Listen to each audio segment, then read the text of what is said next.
আসসালামু আলাইকুম রহমতুল্লাহ বরকাত। আশা করি সবাই ভালো আছেন, ভালো থাকুন। তো এখানে আমি বিয়েবাড়ির স্টাইলের মাংস রান্না করেছি। দেখুন, এরকম সেম মাংস রান্না করে দেখাবো আপনাদের, দেখতে থাকুন। আসসালামু আলাইকুম রহমতুল্লাহ বরকাত। তো আজ আমি এই মাংস দিয়ে আলু লাল করে রান্না করব। হলুদ দিয়ে দিচ্ছি, 2 চামচ হলুদ দিয়ে দিয়েছি, খানিকটা নুন দিয়ে দিচ্ছি, আদা রসুন একসাথে মিক্স করে বাটা খানিকটা দিয়ে দিচ্ছি,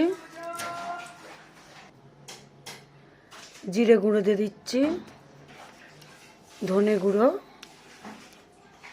ঝাল লঙ্কা গুঁড়ো, লাল কাশ্মীরি লঙ্কা, সরষের তেল দিয়ে দিচ্ছি খানিকটা,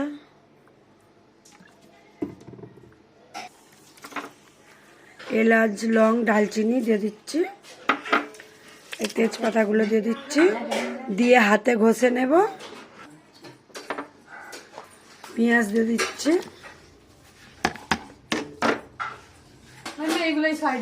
এইগুলো পুরো হাতে করে ঘষে নেব। তো মাংসটা হাতে করে ঘষা হয়ে গেছে, পানিটা দিয়ে দিচ্ছি, সিটি মারতে দেবো। এই মাংসটা রান্না হচ্ছে, একে আলু দাগ বলে বিয়েবাড়ির মতন। তো মাংসটা সিটি মারা হয়ে গেছে, এখানে জাফরান আর নুন দিয়ে সরষের তেলে আলুটা লাল করছি। কুকারে মাংসটা সিটি মেরে নিয়ে হাঁড়িতে ঢেলে দেওয়া হয়েছে। এই যে আলু লাল হয়ে গেছে, এই লাল আলুগুলো এতে দিয়ে দিচ্ছি, পুরো আলুটাই দিয়ে দেবো।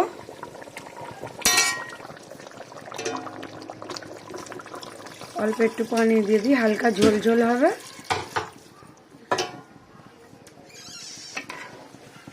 একে বলে আলু দাগের তরকারি, বিয়ে বাড়ির মতন স্টাইলের রান্না। ঢাকনা চাপা দেবো।